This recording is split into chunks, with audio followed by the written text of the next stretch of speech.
नमस्कार। हरियाणा के अंदर होने वाले चुनावों के अंदर चारों तरफ चर्चाएं सिर्फ कांग्रेस और भाजपा की हो रही है। ऐसे में हरियाणा के अंदर 2 बार मुख्यमंत्री रहने वाले ओम प्रकाश चौटाला जी की पार्टी आईएनएलडी की चर्चाएं लोग दबा रहे हैं, लेकिन आज मैं आपको बताऊंगा कि आईएनएलडी का जनाधार बढ़ा हुआ है हरियाणा के अंदर। अगर मेरे आंकड़े सही रहे तो हरियाणा के अंदर आईएनएलडी इस बार 20 सीटों का आंकड़ा पार कर सकती है। क्यों कर सकती है, पूरा विस्तृत बताऊंगा, पूरी डिटेल बताऊंगा। तो सभी साथी इस वीडियो को लाइक एंड शेयर कर दें।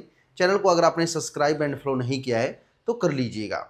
इंडियन नेशनल लोकदल एक ऐसा संगठन है जो कभी हरियाणा के अंदर राज किया करता था या सरकार चलाया करता था, या इनकी अच्छी खासी सीटें हरियाणा के अंदर विधानसभा में आ जाया करती थी।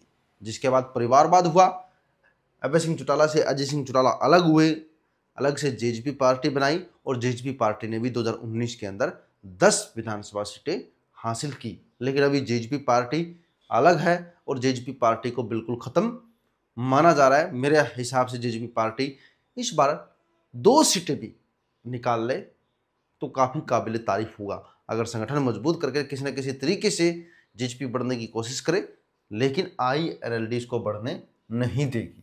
क्यों नहीं बढ़ने देगी आईएनएलडी और क्यों जनाधार बढ़ा हुआ है? सबसे पहले आप ये तस्वीरें देखिए।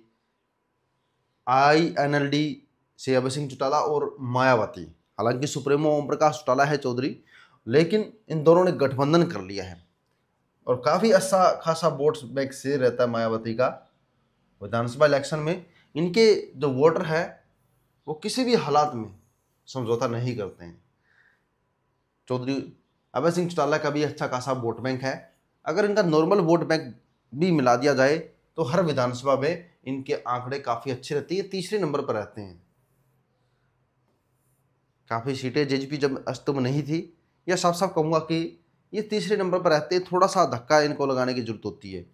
काफ़ी सीटों पर ये तीसरे नंबर पर रही है, काफ़ी सीटों पर अभय सिंह चौटाला तीसरे नंबर पर रहे हैं। 2019 विधानसभा चुनाव की बात की जाए, अब इन दोनों को अगर जोड़ दिया जाए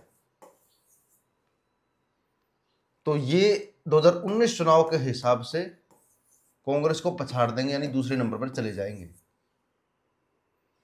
और लेकिन अभी हालात कुछ और है। ये हालात कुछ और ऐसे कहते हैं, मैं आपको बताऊंगा कि हालात ये है कि हरियाणा के अंदर बदलाव हर किसी को चाहिए, यानी बीजेपी सरकार हर कोई बदलना चाहते हैं या बीजेपी को दरकिनार करना चाहते हैं। ऐसे में पार्टी नई स्ट्रेटेजी बनाने में लगी हुई है, यानी जेजेपी को जो लोग वोट करते थे अब वो वोट आईएनएलडी को करेंगे, यानी चौधरी अभय सिंह चौटाला को करेंगे। ऐसे में पार्टी हरियाणा के अंदर पूर्ण बहुमत से सरकार बनाएगी ऐसा तो मैं दावा नहीं कर सकता, ऐसा तो दावा मैं ना ही करूँगा, क्योंकि आईएनएलडी और बीएसपी थोड़ा मजबूत जरूर हुई है। मार्केट में गठबंधन के बाद आईएनएलडी और बीएसपी है थोड़ा मजबूत जरूर हुई है, लेकिन पूर्ण बहुमत से सरकार बना लेगी ऐसा दावा करना भी गलत होगा। यहाँ पर क्योंकि कांग्रेस पार्टी का लोकसभा चुनाव को देखकर रिजल्ट देखा जाए तो कांग्रेस पार्टी 52+ का आंकड़ा पार कर रही है। ऐसे में आईएनएलडी और बीएसपी पार्टी 20 का आंकड़ा पार कर सकती है और बाकी बची हुई सीटें बीजेपी व अन्य दलों को मिल सकती है।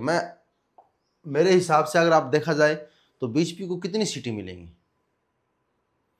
बीजेपी 15 सीटों पर अटक सकती है। ये 15 सीटें भी वही कदावर नेता हासिल कर सकते हैं जो बीजेपी के अंदर अच्छी पैठ रखते हैं, वरना लोग तो मान रहे हैं कि बीजेपी का पत्ता साफ करने की कोशिश कर रहे हैं।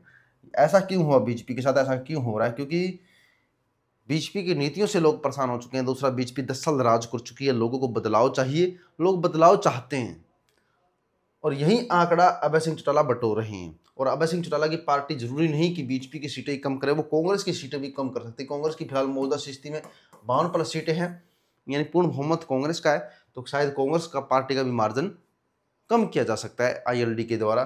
साफ साफ टोटली मिला के कहूँगा कि 15 से 20 सीटें आईएनएलडी के खाते में कोई रोक नहीं सकता, यानी साफ साफ कहूँगा कि जनाधार बढ़ रहा है आईएनएलडी का। जिस प्रकार से 2019 के अंदर किंग मेकर रहे थे दुष्यंत चौटाला, उस प्रकार 2024 के अंदर शायद किंग मेकर भी बन सकते हैं सिंह चौटाला, लेकिन किसी भी हाल में बीजेपी से समझौता ये नहीं करेंगे। किंग मेकर सिर्फ कांग्रेस के लिए बन सकते हैं, यानी कांग्रेस अगर किसी भी कारण पूर्ण बहुमत हासिल नहीं कर पाती है, कुछ भी हो सकता है क्योंकि चुनाव का समय काफ़ी शेष है, तो किंग मेकर की भूमिका सिंह चौटाला निभा सकते हैं।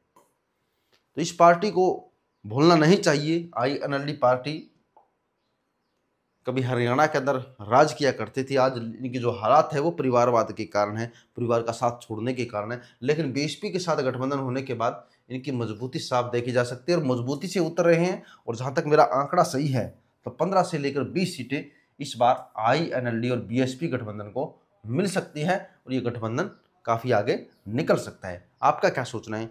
आप अपने विचार कमेंट करें। बने रहिएगा HBN 24 न्यूज़ के साथ, लाइक एंड शेयर कीजिएगा। जय हिंद साथियों।